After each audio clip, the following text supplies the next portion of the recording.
बिस्मिल्लाहिर्रहमानिर्रहीम। मैं हूँ हसनैन अदनान चौधरी और नाज़रीन, आज हम मदर्स डे स्पेशल के ऊपर आज हम ऐसी माँ के पास मौजूद हैं जिन्होंने रीसेंट पास्ट में अपने 3 बहुत प्यारे से बच्चों को अपनी आंखों के सामने डूबते हुए देखा है। हम आज इनके पास आए हैं उन बच्चों के बारे में जानने के लिए कि वो बच्चे कैसे थे, पढ़ाई में कैसे थे, घर में कैसे थे, अपने पेरेंट्स के साथ कैसे थे। और आज हम उनसे ये भी जानने की कोशिश करेंगे हमने, क्योंकि जब वो 3 बच्चों की जब डेथ हुई थी उसके बाद बहुत सारी स्टोरीज़ आई थी कि कुछ कहते थे कि वो ऐसे डूबे हैं या कुछ कहते हैं कि ये हादसा ऐसे पेश आया। आज हम उनसे भी ये जानेंगे कि असल में ये हादसा पेश कैसे आया था। अच्छा, मुझे आप ये बताएं कि जो आपके ये जो हादसा था, जो आपके ऊपर जो क़यामत टूटी थी, ये किस तरह पेश आया था? बस ये बच्चे असर की नमाज़ पढ़ के आए हैं। नमाज़ पढ़ के आए तो मेरी भांजी आई हुई है, तो बोलता है कि मामा हमने जाना, हम लोग कभी भी नहीं गए ना, पता नहीं कि कभी बंदा जाता, हम लोग कभी भी नहीं गए। पहली दफ़ा वो डैम पे गया या लड़कों के साथ कभी चला जाता। असर की नमाज़ पढ़ के मेरे बच्चे कोई भी नमाज नहीं छोड़ते थे, हर साल इत्काफ बैठते थे, कोई भी इत्काफ है जो वो नहीं छोड़ते थे। असर की नमाज़ पढ़ के आया तो मुझे बोलता मामा मैं बाजियों आपियों को लेके जाऊंगा। मैंने बोला बेटा नहीं जाना ना। तो जो एहतिशाम है जो इंजीनियर बन रहा था दूसरे नंबर पे, वो बोलता है मामा के आपने बोला नहीं जाना तो नहीं जाना। बड़ा बोलता है कि नहीं मैं आप ही आई है, कज़नी आई, इनको लेके जाऊंगा मामा, 5 मिनट में आ जाऊंगा। मैंने बोला ना बच्चे जाके तो नहीं मामा, 5 मिनट में आ जाऊंगा। सब चले गए, अभी जाके खड़े ही हुए हैं। जाके छोटा बेटा जो मेरा 18 साल का, उसका पाँव फिसला। जब उस अरबाज खान का जब उसको देखा कि भाई तड़प रहा है, ये पीछे बैठे हुए थे, भागा आया उसको निकालने के लिए कि मैं भाई को निकाल लूंगा, लेकिन इनको तैरना नहीं आता था। लेकिन भाई की तड़प उससे नहीं देखी गई, उसको निकालने के लिए गया है, उसको दूसरे को तीसरा बचाने के लिए गया। 3 मिनटों सेकंडों में जो वो डूब गए ना। बहुत लोग थे वहाँ पे, ये नहीं था कि लोग नहीं थे, वहाँ पे बहुत लोग थे। मेरी बेटियां बताती हैं, मेरी बेटियां सब लोगों से बोले कि हमारे भाइयों को बचा लो, बोलते हमारे कपड़े गंदे होते हैं।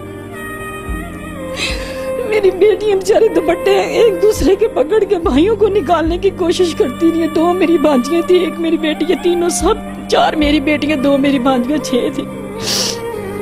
उनके बेचारियों के पांव जख्मी हो गए, पत्थरों पे भाग के हमारे भाइयों को बचा लो। वो भी बोलते नहीं हमें बचा लो, बचा लो।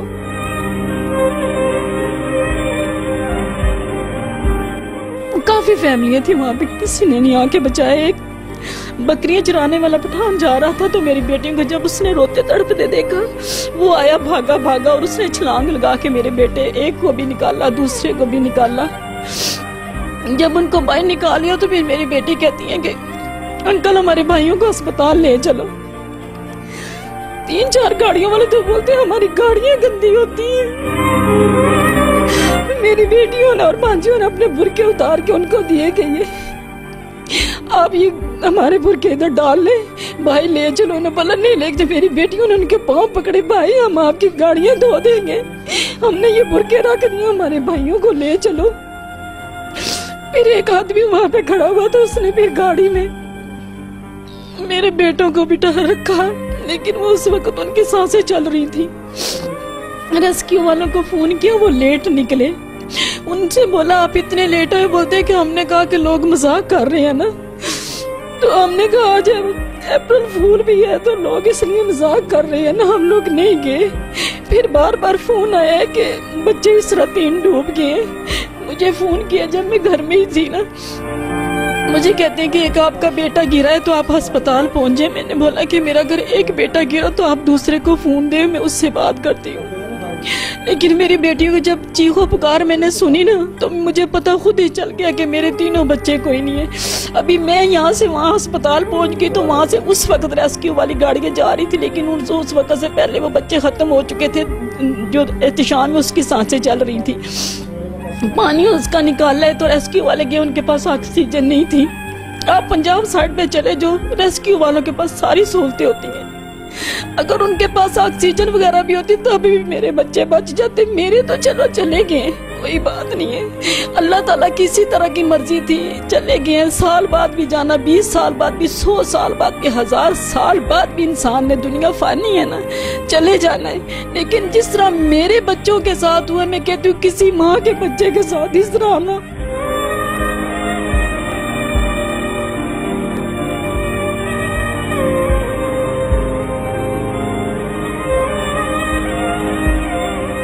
मेरे यहाँ फाजल चौक में आए दिन एक्सीडेंट होता है। मैं यहाँ से दुपट्टे के बगैर जाके लोगों के बच्चों को अस्पताल लेके जाती हूँ, पर मेरे बच्चों को किसी ने नहीं बचाया, क्योंकि लोगों की गाड़ियाँ गंदी होती थी ना। मेरा घर उजड़ गया, मेरा बागबान, मेरा बागीचा तबाह हो गया, मेरे बाग के 3 फूल गुलाब के टूट गया, लेकिन लोगों की गाड़ियाँ गंदी ना हो, लोगों के कपड़े गंदे ना हो। ये बताएं कि आपके जो 3 बच्चे थे वो घर में कैसे थे, आपके साथ उनका रवैया कैसे था? जी इस कदर अच्छे थे, आप यकीन करें, मैं माँ हूँ, इसलिए आप ये मत सोचना कि मैं इसलिए कह रही हूँ। आप पूरे मीरपुर नीचे चौक में चले जाए। अल्लाह ताला ने, हमारी शादी हुई छोटी उम्र में, अल्लाह ताला ने मुझे 3 बेटे दिए, 4 बेटियां दी। मैंने बेटा बहुत मेहनत की है, अपने बच्चों के लिए मैंने दिन रात काम किया है। मैं अगर कोई इस तरह का बंदा था जिसको कुछ भी नहीं समझती थी, मैंने अपने बच्चों को पढ़ाने के लिए, उनको उनके अच्छे परवरिश करने के लिए उनकी भी 100 बातें सुनी कि मैं अपने बच्चों का है जो वो मेरे बच्चे अच्छे पढ़ लिख जाएंगे, कोई बात नहीं, अगर कोई बातें करता तो कोई नहीं। मैं बच्चों के लिए दिन रात मेहनत की, मैंने नई दिन बेटा देखा, नई रात देखी, अच्छे अपने बेटों की तरबियत की। अल्लाह ने बेटे भी दिए, बेटियां भी दी मुझे, अल्लाह ताला ने दुनिया की हर आज़ाइश दी। चाहे मैं, हम लोग दोनों मियां बीवी दिन रात मेहनत करते थे बच्चों के लिए, उनको अच्छी तरबियत दी, अच्छे मेरे बच्चे फरमाबरदार थे। आप यकीन करो, जब मैंने काम करके आना पार्लर से, तो मेरे बेटों ने, तीनों ने मेरे पाँव दबाने, मामा थक गई है सारा दिन काम कर करके। मुझे बताएं कि स्कूल भी तीनों जाते थे, कैसे थे पढ़ाई में, कैसे थे? मेरे बच्चे बहुत लायक थे, तीनों मेरे बच्चे बहुत लायक थे। आप टीचर से जाके पूछे, मेरे बच्चे टीचरों के इतने फरमाबरदार थे। मैंने उनको बताया था, बेटा हम अगर आपके माँ बाप हैं तो ये टीचर भी आपके वालिदैन हैं, आप उनके टीचरों से इंटरव्यू लो। इतने मेरे बच्चे फरमाबरदार और लायक थे कि जिसकी इंतहा कोई नहीं। उनकी जिंदगी क्या थी मैं आपको बताती हूँ। सुबह उन्होंने उठने, फजर की नमाज पढ़नी है, नाश्ता करना, कॉलेज जाना है, स्कूल जाना है, वहां से आना है, मस्जिद जाना है, नमाज पढ़नी है और अपना होमवर्क करना है, उसके बाद जिम जाना। और